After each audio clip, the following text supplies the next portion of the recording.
Estamos iniciando mais um programa Cidadania e Serviço Público, um programa da Federação das Entidades de Servidores Públicos do Estado de São Paulo, FESPESP. Hoje nós continuamos a conversar com o Aparecido Inácio Ferrari de Medeiros, advogado trabalhista especialista em advocacia coletiva de trabalho e que já escreveu um livro e uma cartilha sobre assédio moral. Voltamos já já.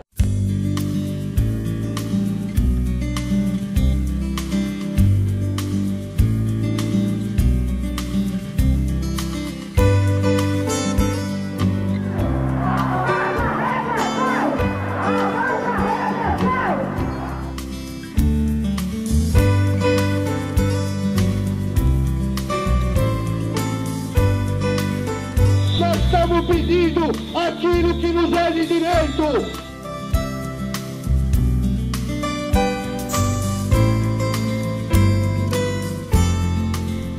Estamos de volta com o programa Cidadania e Serviço Público, um programa da Federação das Entidades de Servidores Públicos do Estado de São Paulo, FESPESP.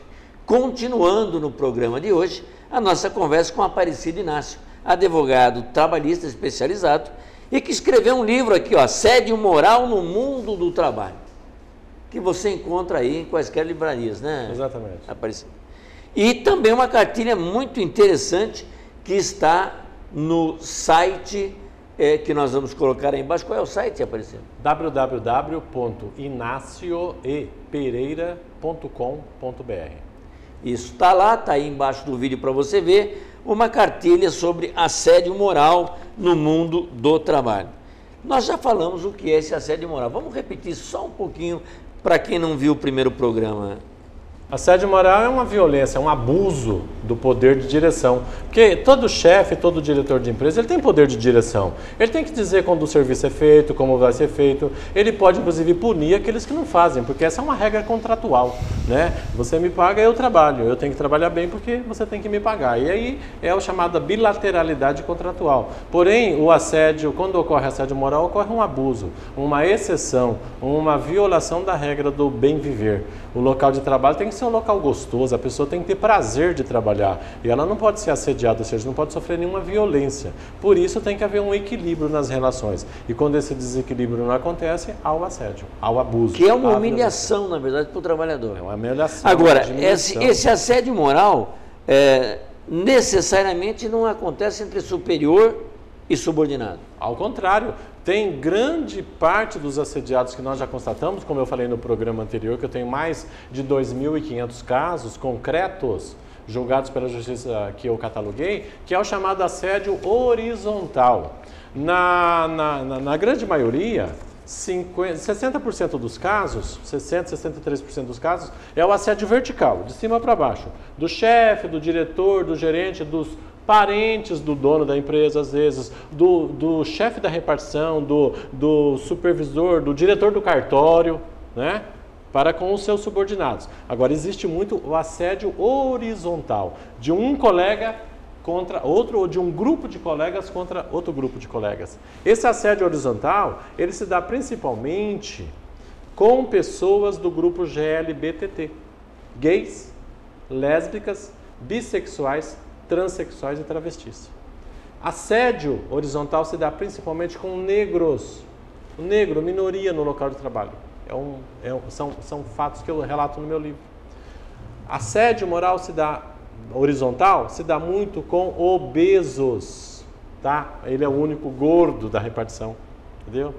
Tem um caso, Goz, lamentável. Pode ser chamado gordo carinhosamente ou pode ser colocado de lado. Isolado, não chamam ele para ir almoçar. Quando ele vai para a festinha, ficam debochando dele, vai comer tudo. Aquela coisa que a gente sabe que acontece. E essas brincadeiras repetitivas, essas coisas que vão entrando no processo de humilhação da pessoa, é um assédio horizontal. Gente, não estou dizendo que nós vamos ter que agora fazer o nosso local de trabalho virar uma igreja, virar uma catedral. Nada disso. Tem que ser um lugar gostoso de se viver, mas não pode extrapolar. Não pode haver humilhação. Não pode haver humilhação, não pode haver violência. Por exemplo, tem um caso aí de uma menina negra, uma moça negra com problema físico, inclusive, de uma empresa da Bahia, que ela denunciou no Ministério Público, que ela teve que fazer boquete coletivo no setor de trabalho. Nossa! Teve, tá aí, foi apurado pelo Ministério Público, está no livro. Ou seja, teve que fazer sexo oral com os colegas de trabalho. Por quê? Porque senão o chefe falou que ela ia ser demitida.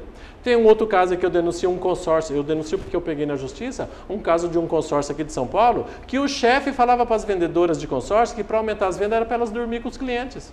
Ir para a cama com o cliente. Isso chega a ser o quê?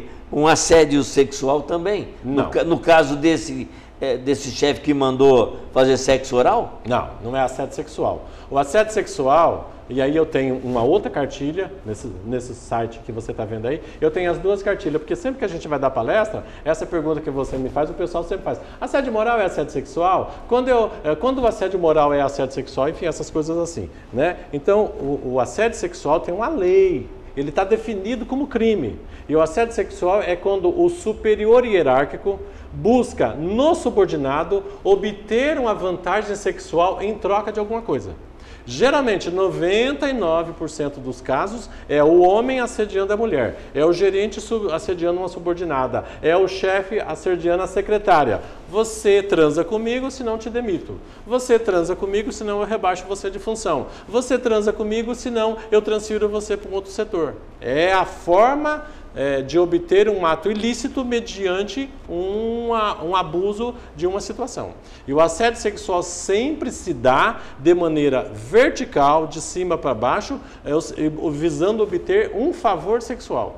E com um agravante, se o assediado, vamos falar o assediado assim, mas se a assediada concorrer com aquilo, se ela for a favor, se ela ceder, deixa de ser assédio sexual. Esse é o grande problema.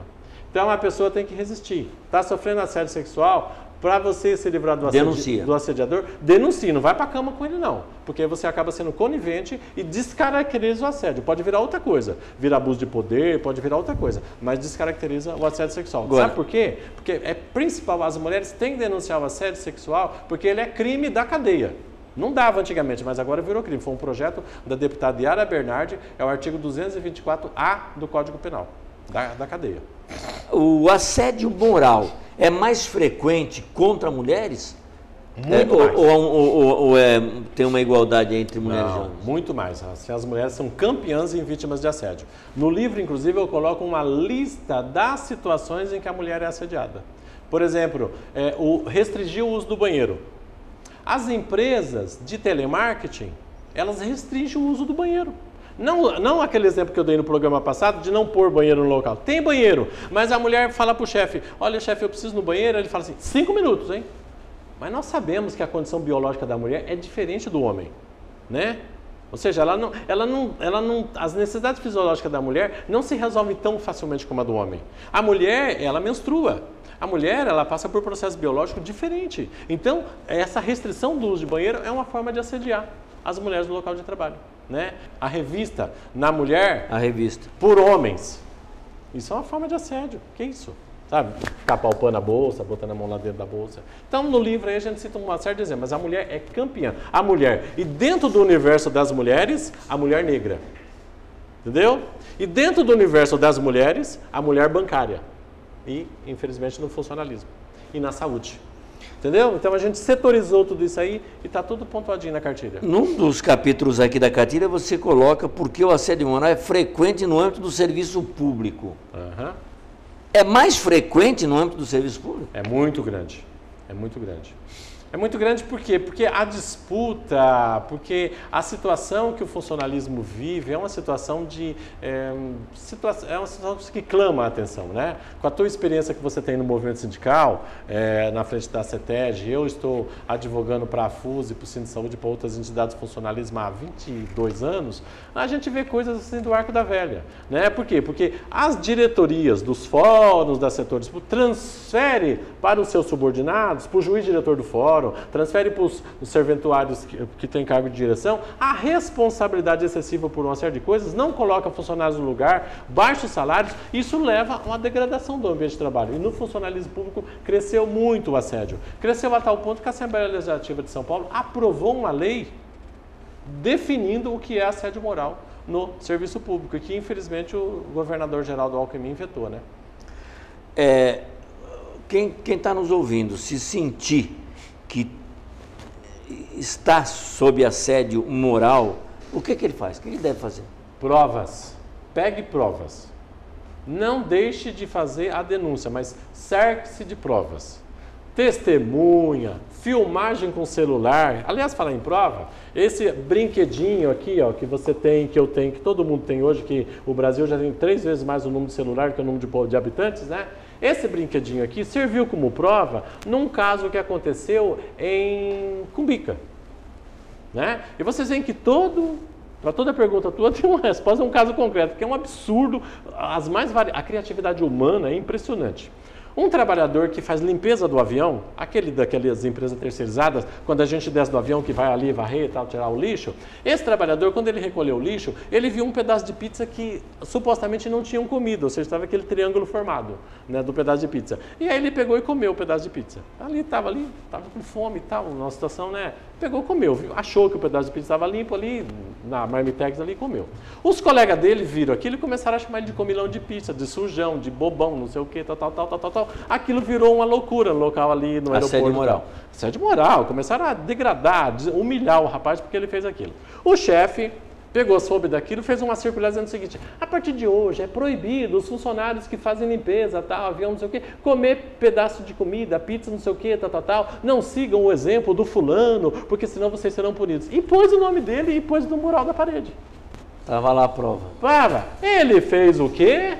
Ele pegou este brinquedinho aqui e fotografou aquele memorando na parede, porque ele não podia tirar aquilo lá, senão o chefe ia perceber. Fotografou aquele memorando e, quando ele saiu da empresa, ele deu a foto para o advogado que entrou com o processo. E olha o que é mais interessante, ele ganhou em primeira instância e em segunda instância. Mas os juízes do tribunal, inclusive o relator desse processo, foi o desembargador Valdir Florindo, aqui do Tribunal Regional do Trabalho.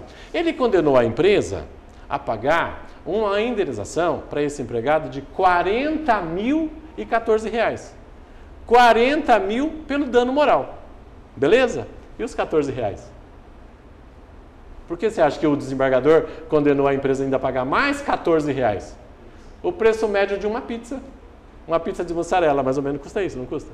Entendeu? Então, por quê? Para servir de caráter pedagógico. Essas condenações, de aprendizado mesmo. Né, de aprendizado, para que a empresa evite o assédio. Então, assédio moral, você acabou de falar, gera indenização. Gera muita indenização. Muita. Mas tem que ter prova. Se você não provar com testemunha, com foto, com câmera, com filmagem, pode ser e-mail, né? Se você não provar, não acontece uma coisa chamada nexo causal. O que é o nexo causal? Relação de causa e efeito. Fui assediado. Agora, o que o assédio trouxe de você? Humilhação? Doença? Dores generalizadas? Tem que levar ao conhecimento do juiz que, ao sofrer o assédio, você teve tal consequência. E aí o juiz vai fazer um arbitramento da indenização. Aqui na cartilha, assédio moral pode gerar punição disciplinar, administrativa e trabalhista? Pode, para o assediador. Para o assediador. Eu tenho um caso, inclusive, que a empresa já entrou com uma ação de regresso contra o assediador.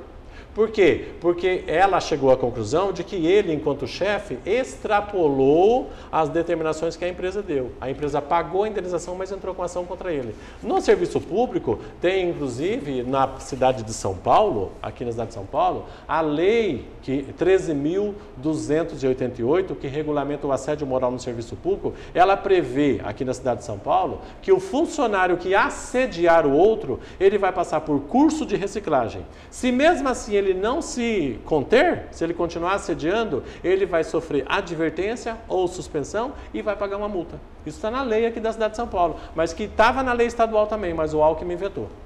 Esse veto foi baseado no quê? Por quê? Bom, primeiro que nas entrelinhas eles estão dizendo que não existe assédio moral no serviço público. Né? Se não existisse assédio moral no serviço público, a gente não estava realizando esse programa aqui, para começar. Né? Eu não estaria... Aliás, aqui na cartilha está que é frequente no serviço público. Frequentíssimo. O nosso público que é sócio da entidade e também está nos ouvindo, com certeza nessa hora vai balançar a cabeça afirmativamente no que nós estamos fazendo aqui. É muito frequente, principalmente porque as pessoas não sabem identificar o que é o assédio. Gózia, não tivemos o caso recentemente do juiz aqui do Fórum da Fazenda Pública que foi transferido como punição lá para Ferraz de Vasconcelos porque ele assediava os funcionários? Teve ou não teve esse caso? Saiu no site? Verdade. Um juiz. Né? Aquela desembargadora lá do Tribunal Regional Federal, não filmaram ela chamando os funcionários de burro, não sei o quê? Tá lá, tá na imprensa, aí saiu, entendeu? Então é muito frequente mesmo. Necessidade de serviço, o juiz convoca, entre aspas, obrigando o servidor público a fazer hora extra durante uma semana, 2 horas a mais. Na verdade, ele não consulta, ele convoca, ele obriga a fazer 2 horas. Não é um assédio moral? É discutível, porque tem que ver a forma como se dá isso. Se ela se dá de uma maneira coercitiva, é assédio sim. Se ela é coercitiva, é assédio. Ou seja, o exercício de uma atividade fora da minha jornada normal, ela é facultativa. Eu faço hora extra se eu quiser, ou eu faço hora extra dentro de uma demanda necessária. Agora, a rotina, transformar aquilo numa rotina coercitiva, é assédio sim. Por exemplo, a AFUSE, nós lá da AFUSE, entramos com ação coletiva discutindo o assédio moral do problema do bônus. Por quê? Porque o funcionário administrativo não recebe bônus e o diretor recebe, e o supervisor recebe e o professor recebe. Só que o bônus que é pago na educação, ele é pago mediante uma medição da qualidade do ensino. Então, o que o funcionário está fazendo na escola se ele não contribui com a qualidade do ensino? Ora, a boa merenda não resulta num bom aprendizado para o aluno? A escola bem limpa não resulta num bom aprendizado para o aluno? A escola com uma boa conservação, bem tratada, a escola segura não resulta numa boa conservação, numa boa educação? Então, por que o funcionário não contribui com isso e não recebe o bônus? Só o professor. Nada contra o bônus do professor. Ele tem que receber sim e receber bem. Nada contra o bônus do diretor. Nada contra o bônus do supervisor. Agora, por que o funcionário não recebe o bônus? Ora, então ele não presta? O que ele faz não vale nada? Isso é assédio moral, isso é dano moral coletivo. Estamos processando o governo do estado por isso sim. E acho que se o governador pensasse um pouquinho na educação, ele devia ver esses pequenos detalhes, que é isso que leva a educação muitas vezes para o buraco. Olha aqui, São Paulo, a educação em São Paulo é pior que a do Piauí. Você falou no programa passado das diversas consequências do assédio moral sobre a saúde. Acho importante você recolocar alguma coisa sobre isso.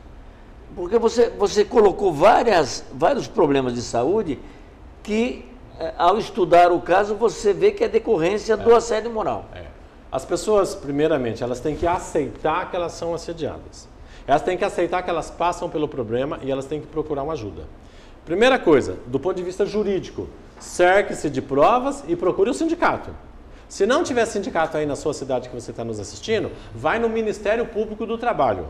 Se não tiver Ministério Público do Trabalho, vai no Ministério Público Comum, no fórum. Então, primeiro, cuide da parte jurídica. Paralelo com isso, o sindicato, se aparecer alguém aqui, pode emitir um CAT, que é um comunicado de acidente de trabalho. Por quê? Porque a pessoa assediada, ela passa a sofrer problemas de natureza psíquica. O assédio, ele gera consequência na família. Veja aquele caso que eu dei no primeiro programa, que a mulher queria se separar do homem, achando que ele estava traindo ela, quando na verdade ele era um assediado, né? Há pessoas que entram em processo de embriaguez, se tornam alcoólicos, né? Tentam suicídio, problemas de obesidade excessiva ou de redução de peso, queda de escamação da pele, queda do cabelo. Isso tudo são consequências que o assédio traz. Então as pessoas têm que procurar um médico, né? E aí, nessa hora, tudo que você gastar com receita médica, com um médico, com um táxi, com ambulância, guarda a nota, porque isso chama-se lucros cessantes. Sabe? Então, é aquilo que você vai pedir também de indenização pelo que você gastou.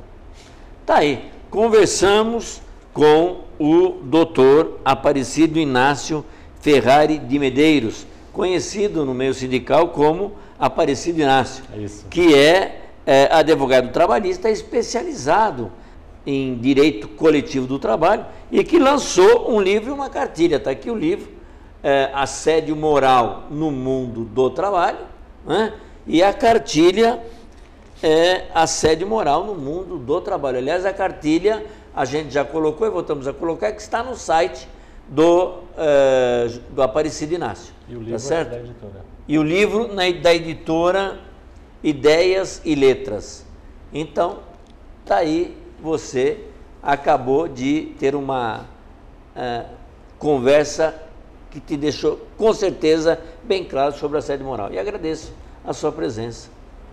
muito obrigado a todos que nos viram, nos ouviram, nos assistiram. É um prazer estar falando com isso. E eu quero frisar, gente, vamos tratar preventivamente esse problema. Ele é muito sério. Vamos tratar preventivamente. Um abraço a todos. Fiquem agora com o nosso noticiário.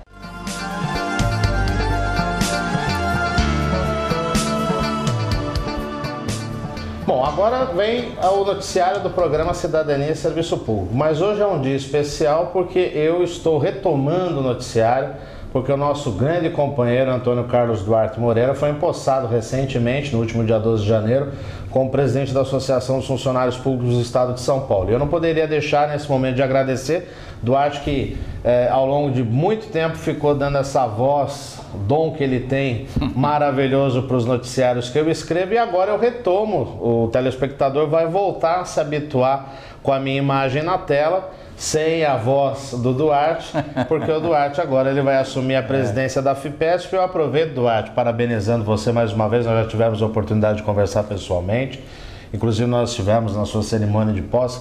Parabéns por você já ter puxado a orelha do secretário da Visaia lá durante o evento, pedindo reposição salarial, 2% para o IESP, aquelas nossas bandeiras de luta que nós já conhecemos de longa data.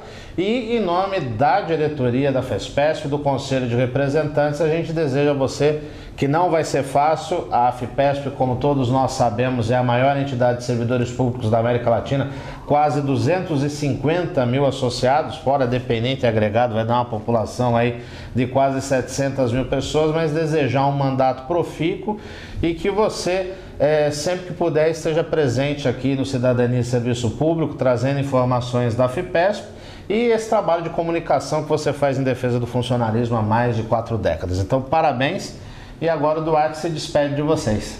Bem, Silvio, eu quero agradecer a você, eu estou até emocionado, ao José Gozzi e aos companheiros por essa grande oportunidade. Viu? Obrigado. Tá certo, então. E agora, daqui a pouco, eu volto com o noticiário.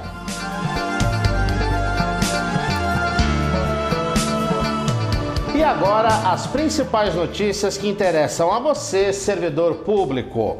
Os servidores públicos estaduais da administração direta das autarquias e das fundações, nascidos no mês de janeiro, devem fazer até a próxima quinta-feira, não deixe para a última hora, dia 31 de janeiro, o recadastramento anual. A atualização cadastral é obrigatória e deve ser feita durante o mês de aniversário do servidor público. A medida também engloba os servidores e militares afastados e licenciados. O procedimento é realizado pelo próprio site da Secretaria de Gestão Pública, no endereço www.gestãopublica.sp.gov.br ou por formulários disponíveis nas unidades de recursos humanos dos respectivos órgãos. Quem não fizer o recadastramento já sabe, terá o salário suspenso e só voltará a receber depois que a situação for regularizada. A Comissão Consultiva Mista do IESP, Instituto de Assistência Médica ao Servidor Público Estadual, uma plenária de entidades do funcionalismo que milita em defesa do IESP, volta às suas atividades em 2013, na próxima quinta-feira, dia 31 de janeiro, por meio da realização da primeira reunião ordinária deste ano, que acontece para as entidades filiadas no prédio da administração do IESP, na Avenida Ibirapuera, 981, no primeiro andar, aqui na capital, na próxima quinta-feira, repito, a partir das 9 horas da manhã. O conjunto das entidades representativas de servidores públicos de União, Estados e Municípios estará em Brasília no próximo dia 20 de março. Já agende. Representantes de todo o país vão participar de um ato público promovido pelo Instituto Mozap, o Movimento dos Servidores Públicos Aposentados e Pensionistas. O encontro acontece no Auditório Nereu Ramos, na Câmara dos Deputados, na capital federal. Intitulado Encontro Nacional das Entidades de Servidores Públicos Aposentados, Pensionistas e Ativos, tem como principal objetivo reunir o maior número possível de servidores, ativos, aposentados e pensionistas, com o intuito de pressionar os parlamentares no Congresso Nacional na apreciação e votação da proposta de emenda constitucional 555/2006, proposta que extingue a contribuição previdenciária dos servidores aposentados. O evento terá início às 9 horas e término previsto para as 18h30. Informe-se na sua entidade. Cidadania e Serviço Público há 14 anos, de forma ininterrupta no ar, sempre trazendo tudo aquilo que interessa a você, cidadão, a você, servidor. Para entrar em contato conosco, sempre é muito fácil. Você liga para 11 31 04 38 36, manda suas mensagens no nosso correio eletrônico fespesp@fespesp.org.br e também visita o site da Federação www.fespesp.org.br, sempre atualizado com tudo aquilo que interessa a você, cidadão, a você, servidor. E você também pode acompanhar o programa Cidadania e Serviço Público onde quer que você esteja pela internet. Acesse o nosso site clicando no link Fespesp na TV, ou então entre no site da TV aberta e acompanhe o Cidadania e Serviço Público em qualquer lugar do mundo. Uma boa semana a todos e até o próximo programa.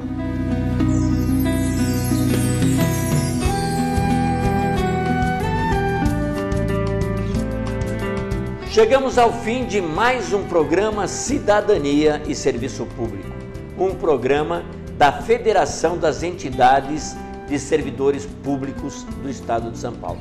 Um programa que discute com você, cidadão, com você, servidor público, cidadania e serviço público. Até o nosso próximo programa.